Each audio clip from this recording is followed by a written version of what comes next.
So my girlfriend told me I was too boring to love, left me for a guy who played bass in dive bars, and 6 months later, she was sleeping on couches while I was living in a house I actually owned.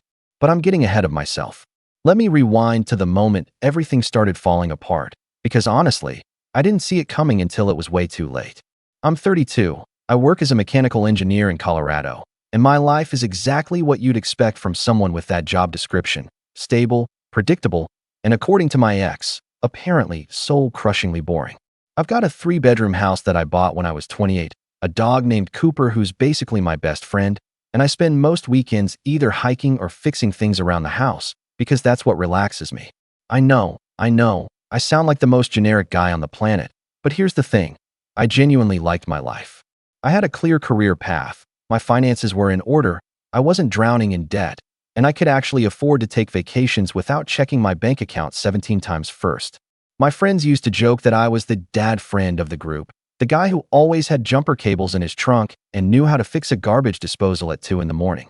I never thought that would be a problem. Then I met Ashley. We'd been together for 3 years when everything went sideways, and for most of that time, things were genuinely good. We met at a barbecue that one of my coworkers threw, and she was exactly the kind of girl you'd want to bring home to your parents. Easy to talk to, genuinely kind, always laughing at terrible jokes. She worked as a receptionist at a dental office, lived in an apartment with her roommate, and spent most nights at my place because, as she put it, my house actually felt like a home. She'd bring Cooper treats, cook dinner while I worked on whatever project I had going, and we'd watch movies on the couch like a completely normal couple. For a long time, I thought we were building towards something real.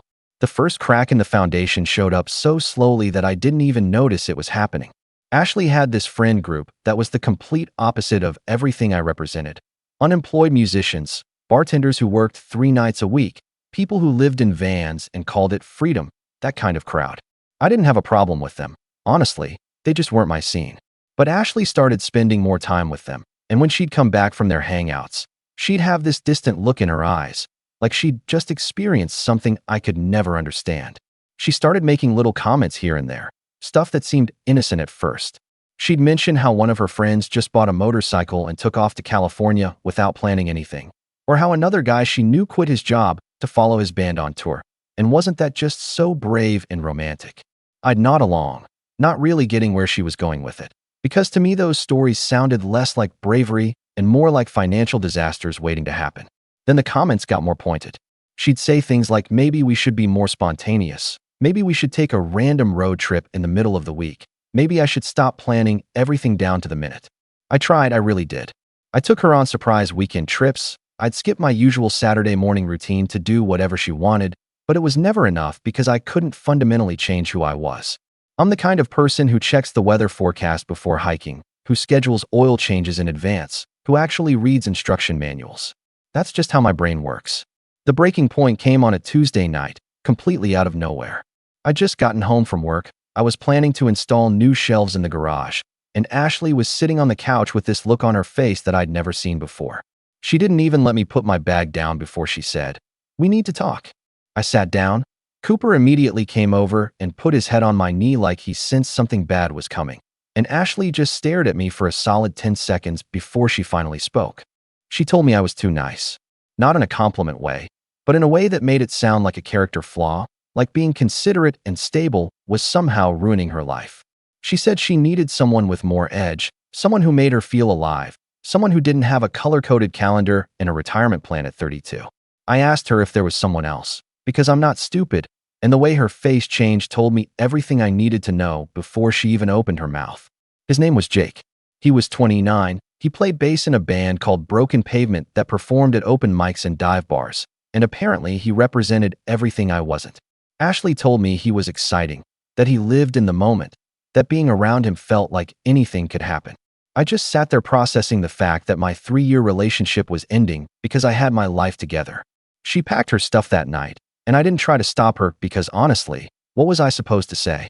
She wanted chaos, and I offered stability, and you can't compromise on something that fundamental. The weirdest part was that she seemed almost disappointed that I wasn't freaking out, like she expected me to beg or yell or make some big dramatic gesture. Instead, I helped her carry boxes to her car, gave her back her spare key, and watched her drive away. Cooper sat next to me on the porch, and I remember thinking that at least my dog would never leave me for a bass player. The next few weeks were strange. I threw myself into renovating my bathroom because destroying tile with a sledgehammer is surprisingly therapeutic, and my friends were absolutely baffled when I told them why Ashley left. My best friend couldn't wrap his head around the concept that being reliable was apparently a deal breaker. I wasn't heartbroken in the dramatic sense. I was more confused than anything. Like I'd been rejected from a job I was perfectly qualified for. I kept thinking about that phrase, too nice, and wondering when basic human decency became something people were supposed to run away from. But I didn't chase her, I didn't text her. I just kept living my boring, predictable life, completely unaware that Ashley's exciting new adventure was about to turn into a complete disaster. Here's the thing about watching someone's life fall apart from a distance. You get all the information in pieces, like a puzzle you never asked to solve, and by the time you see the full picture, it's already too late for them to fix it. About 3 weeks after Ashley left, I started hearing things through mutual friends, the kind of details that trickle down through social circles whether you want them to or not. Jake, the exciting bass player with all that edge Ashley was looking for, turned out to be exactly the kind of guy you'd expect from someone who called their band Broken Pavement. He was 29 years old, worked part-time at a music shop downtown, and I use the word worked very generously because apparently he called in sick at least twice a week. He didn't have his own place. He'd been crashing on friends' couches for the past year, rotating between apartments every few weeks like some kind of nomadic musician stereotype. His band played open mic nights and the occasional dive bar gig, the kind of shows where maybe 15 people show up and half of them are there for the cheap beer, not the music. And here's the kicker. Ashley, the girl who left me because I was too stable, was now bankrolling this guy's entire existence. The information came to me in waves, and I wasn't even looking for it. One of my friends grabbed coffee with Ashley's former roommate, and apparently Ashley had moved in with Jake at his friend's apartment, except Jake didn't pay rent because he was between opportunities. Ashley was covering his half, plus buying groceries, plus paying for gas because Jake's van was constantly breaking down. My friend told me this like it was the most predictable thing in the world, and honestly, it kind of was.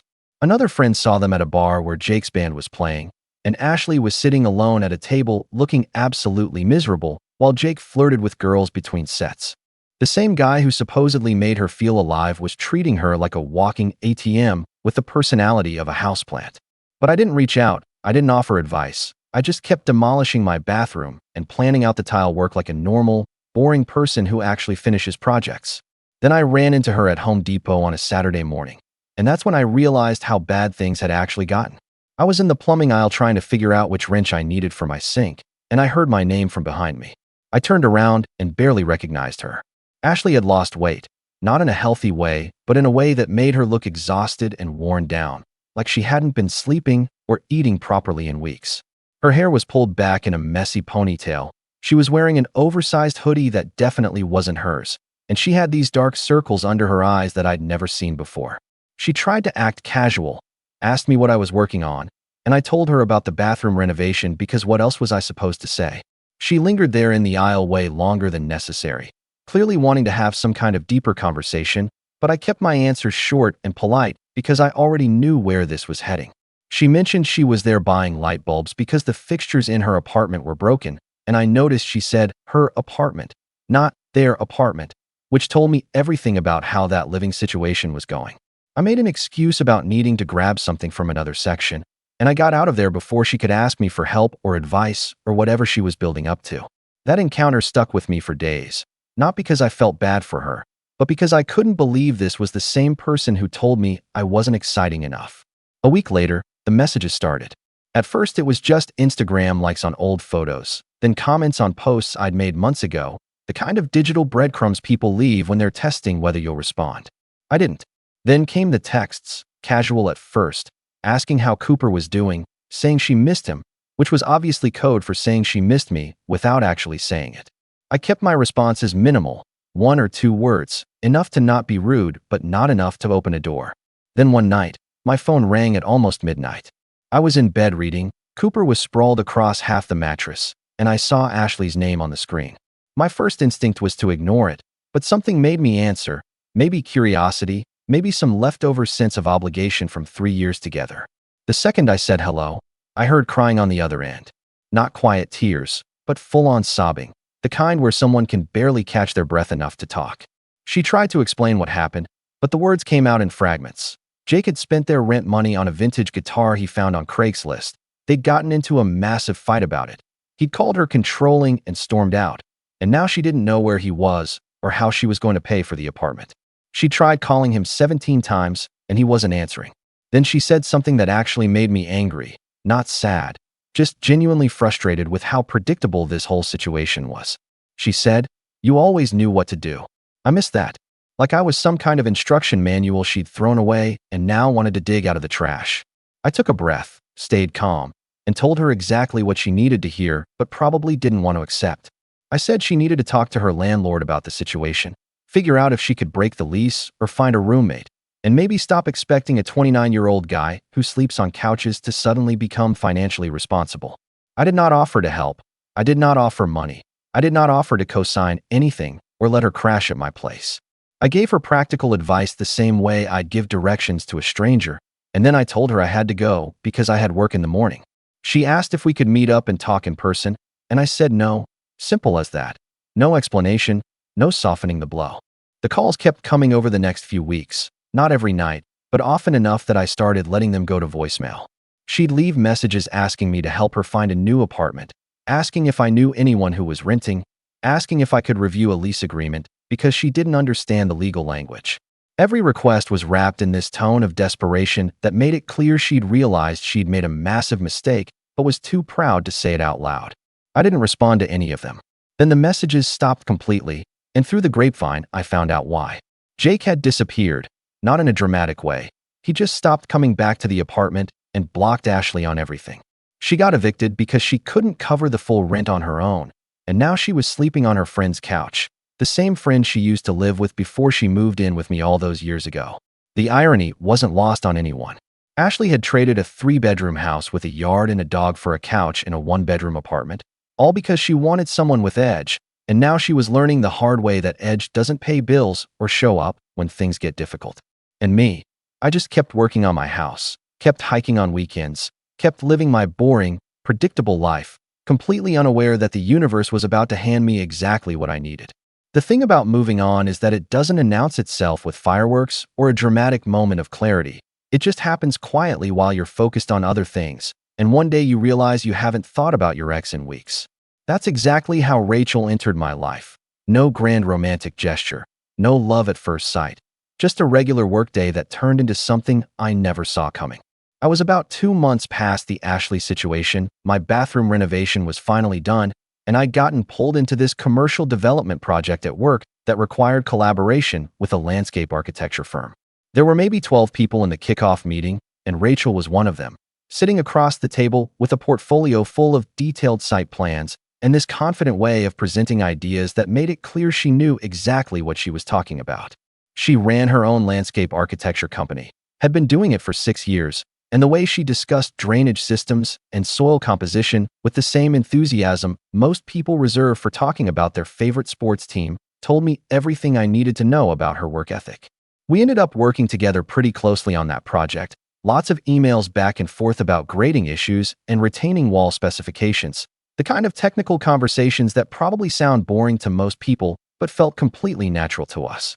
She had her own house about 20 minutes from mine. She was renovating her kitchen, and when I mentioned I'd just finished a bathroom remodel, she actually asked specific questions about tile adhesive and grout sealing instead of just nodding politely like most people do. About 6 weeks into the project, we grabbed coffee after a site meeting, and that conversation lasted 3 hours without either of us noticing. She told me about how she'd started her business right out of grad school, how she'd bought her house as a fixer-upper and had been slowly transforming it, how she had 2 rescue dogs that were absolute chaos, but she loved them anyway.